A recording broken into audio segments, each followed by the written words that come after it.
Hello guys, welcome back to my channel. അപ്പോൾ ഇന്നൊരു ചെറിയൊരു വ്ളോഗാണ് കേട്ടോ. ഇന്നും ഒരു നോമ്പ് വിശേഷവും കാര്യങ്ങളൊക്കെയാണ്. ഇതൊരു 3 മണിയൊക്കെ ആയപ്പോൾ നമ്മൾ കിച്ചണിൽ കയറിയിട്ടുണ്ടായിരുന്നു. അങ്ങനെ ആദ്യം തന്നെ നമ്മൾ ചിക്കനൊക്കെ ഒന്ന് ഐസൊക്കെ മാറാൻ വേണ്ടി ഒന്ന് വെള്ളത്തിയിടാമെന്ന് വിചാരിച്ചു. അതുപോലെ ഇന്നത്തെ ദിവസം നമ്മൾ കടികളൊന്നും ഉണ്ടാക്കുന്നില്ല കേട്ടോ. കഴിക്കാൻ ഒരു മൂഡുണ്ടായിരുന്നില്ല. അതുകൊണ്ട് തന്നെ മെയിൻ ഫുഡ് മാത്രമേ ഉണ്ടാക്കുന്നുള്ളൂ. അതുപോലെ നമ്മൾ ഫുഡ് വരുന്നത് തേങ്ങാച്ചോറും അതുപോലെ തന്നെ ചിക്കൻ കറിയുമാണ് കേട്ടോ. അതുപോലെ തേങ്ങ എടുത്ത് പുറത്ത് വെക്കാൻ വിട്ടുപോയിട്ടുണ്ടായിരുന്നു. അതുകൊണ്ട് സമയമായപ്പോൾ നല്ല പാടായിരുന്നു കേട്ടോ വിട്ടുവരാൻ. അതുപോലെ ഫ്രീസറിൽ വെച്ച തേങ്ങ ആയതുകൊണ്ട് തന്നെ കുറച്ച് ചൂടുവെള്ളമൊക്കെ ഇട്ടാണ് കേട്ടോ അടിച്ചെടുക്കുന്നത്.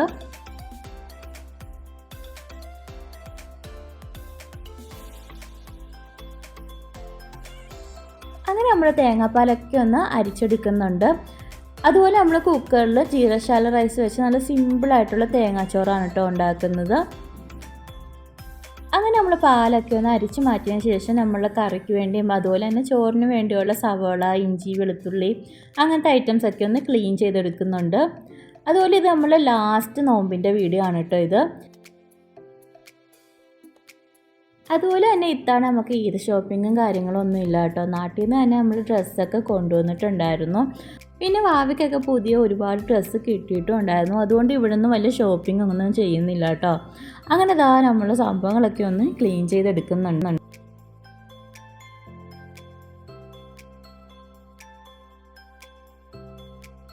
അങ്ങനെ എല്ലാം ക്ലീൻ ചെയ്തതിന് ശേഷം ആദ്യം തന്നെ നമ്മൾ ചോറിന് വേണ്ടിയുള്ള സവോളയൊക്കെ ഒന്ന് അരിഞ്ഞെടുക്കുന്നുണ്ട്.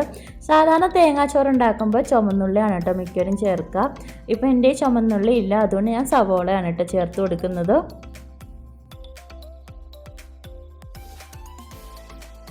അങ്ങനെ നമ്മൾ സവോളയും പച്ചമുളകും കറിവേപ്പിലയും ഒക്കെ കട്ട് ചെയ്ത് മാറ്റിയതിന് ശേഷം നമുക്ക് വേണ്ട മസാലക്കൂട്ടും കൂടിയൊക്കെ ഒന്ന് എടുക്കുന്നുണ്ട് കേട്ടോ. നമ്മൾ നോർമലായിട്ട് നമ്മളുടെ നെയ്ച്ചോറിന് യൂസ് ചെയ്യുന്ന അതേ മസാലക്കൂട്ടാണ് യൂസ് ചെയ്യുന്നത്. അങ്ങനെ നമ്മൾ ചോറ് വെക്കാൻ വേണ്ടി പോകണം കേട്ടോ. ആദ്യം തന്നെ കുക്കറിലേക്ക് കുറച്ച് നെയ്യ് ഒഴിച്ച് കൊടുക്കുന്നുണ്ട്. പിന്നെ ഇതിലേക്ക് നമ്മൾ മസാലക്കൂട്ടൊക്കെ ഒന്ന് ഇട്ട് കൊടുത്ത് ജസ്റ്റ് ഒന്ന് വാട്ടി കൊടുക്കുന്നുണ്ട്. പിന്നെ അതിലേക്ക് നമ്മൾ അരിഞ്ഞു വച്ചിരിക്കുന്ന ഒരു കുഞ്ഞു സവോളയും പച്ചമുളകും അതുപോലെ തന്നെ കറിവേപ്പിലയും കൂടിയൊക്കെ ഒന്ന് ഇട്ട് കൊടുക്കുന്നുണ്ട്.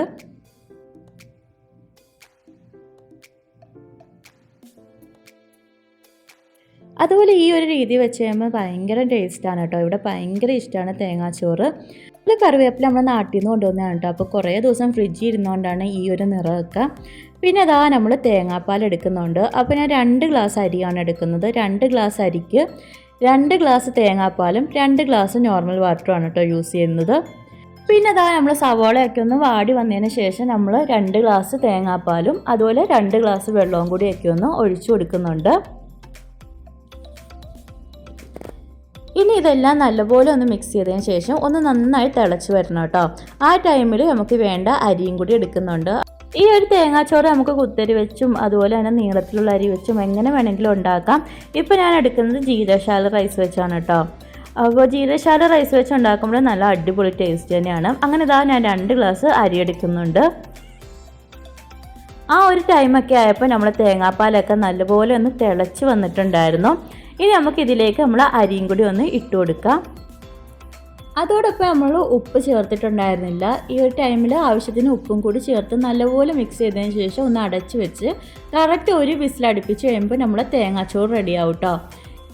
ഈ തേങ്ങാച്ചോറിനോട് കൂടുതൽ മാച്ച് ചെയ്യുന്ന ബീഫ് കറിയാണ്. പക്ഷേ ഞാനിവിടെ എപ്പോൾ ബീഫ് മേടിച്ചാലും കൊള്ളാത്ത ബീഫായിരിക്കും കേട്ടോ കിട്ടുക.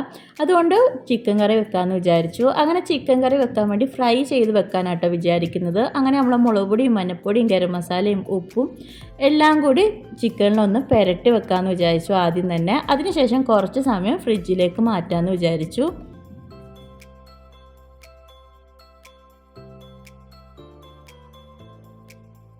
അതിനുശേഷം നമ്മൾ ചിക്കനൊക്കെ ഒന്ന് ഫ്രൈ ചെയ്യാൻ വെക്കുന്നുണ്ട്. അതുപോലെ തന്നെ അപ്പുറത്ത് ഇതിനുള്ള മസാലയും കൂടിയൊക്കെ ഒന്ന് ശരിയാക്കി എടുക്കുന്നുണ്ട്. ഇന്ന് ഒരുപാട് ലേറ്റ് ആയിട്ടാണ് കേട്ടോ അടുക്കളയിൽ കയറിയത്. അതുകൊണ്ടാണ് ഈ ഒരു രീതി ചെയ്യുന്നത്. അല്ലെങ്കിൽ ചിക്കൻ ഫ്രൈ ചെയ്ത് മാറ്റി ആ എണ്ണയിൽ തന്നെ ഇട്ട് മസാല ചെയ്യുക കേട്ടോ പതിവ്. അങ്ങനെ നമ്മൾ ചിക്കനൊക്കെ ഒന്ന് ഫ്രൈ ചെയ്ത് വന്നിട്ടുണ്ട്. ഇതിലേക്ക് നമ്മൾ മസാലയും കൂടി ഒന്ന് ഇട്ട് കൊടുത്ത് എല്ലാം കൂടി നല്ലപോലെ ഒന്ന് വഴറ്റി കൊടുക്കുന്നുണ്ട്. മസാലയും ചിക്കനും ഒക്കെ നല്ലപോലെ ഒന്ന് മിക്സ് ചെയ്തതിന് ശേഷം ഇതിലേക്ക് നമ്മൾ തക്കാളിയും കൂടിയൊക്കെ ഒന്ന് ഇട്ട് കൊടുത്തതിന് ശേഷം കുറച്ച് വെള്ളം കൂടി ഒന്ന് ഒഴിച്ചു കൊടുക്കുന്നുണ്ട്. അതിനുശേഷം നല്ലപോലെ ഒന്ന് തിളച്ചതിന് ശേഷം നമ്മൾ അടച്ച് വെച്ചൊന്ന് വേവിക്കുന്നുണ്ട് കേട്ടോ. പിന്നെ അതാ നമ്മൾ തേങ്ങാച്ചോറിൻ്റെ ആവിയൊക്കെ പോയിട്ടുണ്ടായിരുന്നു, അതൊരു ബിരിയാണി പോട്ടിലേക്ക് മാറ്റുന്നുണ്ട്. കുക്കറിൽ തന്നെ വെച്ച് കഴിഞ്ഞാൽ അത് കട്ട പിടിച്ച് പോകും കേട്ടോ.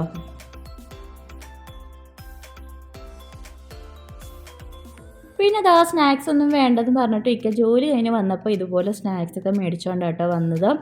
അപ്പോൾ ഇക്ക വന്ന ടൈമിൽ ഇതുപോലെ കട്ട്ലേറ്റ് കൊണ്ടുവന്നിട്ടുണ്ടായിരുന്നു, അതുപോലെ തന്നെ സമൂസ കൊണ്ടുവന്നിട്ടുണ്ടായിരുന്നു. പിന്നെ ഞങ്ങളെ ഫേവറേറ്റ് ആയിട്ടുള്ള പക്കോടയും കൊണ്ടുവന്നിട്ടുണ്ടായിരുന്നു കേട്ടോ. പിന്നെ ഞാൻ നോമ്പ് തുറക്കുന്നതിന് കുറച്ച് സമയം മുമ്പ് ഞാൻ കടിഞ്ചായയും വെച്ചിട്ടുണ്ടായിരുന്നു. അപ്പോൾ ഇതിൻ്റെ കൂടെ കടിഞ്ചായ കുടിക്കാനായിട്ട് കൂടുതലും ടേസ്റ്റ്. അങ്ങനെ സമയമായപ്പോൾ ചായയൊക്കെ ഒന്ന് ഗ്ലാസ്സിലോട്ട് ഒഴിച്ച് വെക്കുന്നുണ്ട്.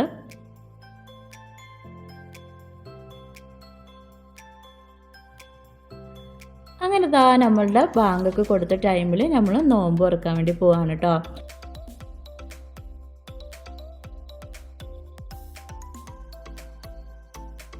അതുപോലെ ഇന്നത്തെ ദിവസം ഇടയത്താഴൊന്നും എണീറ്റിട്ടുണ്ടായിരുന്നില്ല, വെള്ളം പോലും കുടിച്ചിട്ടുണ്ടായിരുന്നില്ല. അതുകൊണ്ട് തന്നെ നല്ല ദാഹമായിരുന്നു കേട്ടോ. അതുപോലെ ഇവിടുത്തെ ക്ലൈമറ്റ് ചെറുതായിട്ടൊന്ന് മാറി വരുന്നതുകൊണ്ട് ഇപ്പോൾ ചെറിയ ചൂടൊക്കെ ആയിട്ടുണ്ട്. അങ്ങനെ ആദ്യം തന്നെ നമ്മൾ സമൂസയും കാര്യങ്ങളൊക്കെ കഴിക്കുന്നുണ്ട്, വലിയ കുഴപ്പമില്ലായിരുന്നു കേട്ടോ. പിന്നെ അതിനുശേഷം നമ്മൾ ജസ്റ്റ് പാർക്കിലോട്ടൊക്കെ ഒന്ന് പോകാമെന്ന് വിചാരിച്ചു. അപ്പോൾ കുറച്ച് ദിവസമായിട്ട് പാർക്കിലൊക്കെ പോയിട്ട് ഇന്നത്തെ ദിവസം നല്ല തിരക്കും കാര്യങ്ങളുമായിരുന്നു. അതുപോലെ വാവിൻ്റെ സ്ലൈഡിലൊക്കെ ഒന്ന് കയറ്റുന്നുണ്ട്, നല്ല രസമാണ് കേട്ടോ ഇവിടെ വരുമ്പോൾ. ഇവിടെ മിക്കവാറും ഫ്രൈഡേസിലൊക്കെ വരുമ്പോൾ അത്യാവശ്യം തിരക്കും കാര്യങ്ങളൊക്കെയാണ്.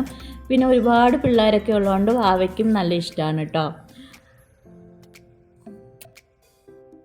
അതുപോലെ നമ്മൾ ഈ പാർക്കിൽ പോകുന്ന രാത്രി 12 മണിക്ക് ശേഷമാണ് കേട്ടോ. 12 മണി വരെ ഇക്കാക്ക് ഡ്യൂട്ടി ഉണ്ട്, അതിന് ശേഷമാണ് ഇവിടെ മിക്കവാറും എല്ലാവരും ഇങ്ങനെ ഇറങ്ങുന്നതും ഒക്കെ. അതുപോലെ ഇവിടെ പെരുന്നാളിൻ്റെ തലേ ദിവസവും അതിന് മുമ്പുള്ള ഒരു ദിവസവും 4 മണി വരെയൊക്കെ തുണിക്കടയും കാര്യങ്ങളൊക്കെ കാണും കേട്ടോ. പിന്നെ വഴിയിലൊക്കെ അത്യാവശ്യം തിരക്കും ഒക്കെ കാണും. പിന്നെ എനിക്ക് ഇതുപോലെ ഈ പാർക്കിൽ വരാൻ ഭയങ്കര ഇഷ്ടമാണ് കേട്ടോ. നമ്മൾ വീട്ടിൽ തന്നെ ഇരിക്കുമ്പോൾ ഇടയ്ക്ക് ഇങ്ങനെയൊക്കെ ഇറങ്ങുമ്പോൾ ഒരു രസമാണല്ലോ. പിന്നെ വാവയ്ക്കും ഭയങ്കര സന്തോഷമാണ്, അത് കാണുമ്പോൾ നമുക്കൊരു സന്തോഷമല്ലേ. അങ്ങനെ നമ്മൾ അവിടെ നിന്ന് നേരെ റൂമിലോട്ട് പോവുകയാണ് കേട്ടോ. അതുപോലെ നമ്മളുടെ അവസാനത്തെ നോമ്പിൻ്റെയും വിശേഷവും കാര്യങ്ങളൊക്കെ അത്രയൊക്കെ ഉള്ളൂ. പിന്നെ ഇൻഷാ അല്ലാഹ് നാളെ നമുക്ക് പെരുന്നാളാണ്. അപ്പോൾ എല്ലാവർക്കും എൻ്റെ അഡ്വാൻസ് റംദാൻ മുബാറക്ക് കേട്ടോ. അതുപോലെ എൻ്റെ ചാനൽ ആദ്യമായിട്ട് കാണുന്നവരാണെങ്കിൽ ഒന്ന് ലൈക്ക് ചെയ്യാനും ഷെയർ ചെയ്യാനും അതുപോലെ തന്നെ ഇഷ്ടപ്പെട്ട ഒന്ന് കമൻറ്റ് ചെയ്യാനും പിന്നെ സബ്സ്ക്രൈബ് ചെയ്യാനും മറക്കല്ലോ കേട്ടോ. അതുപോലെ തന്നെ അടുത്ത വീഡിയോ ആയിട്ട് വരുന്നവരെയും ബൈ ബൈ.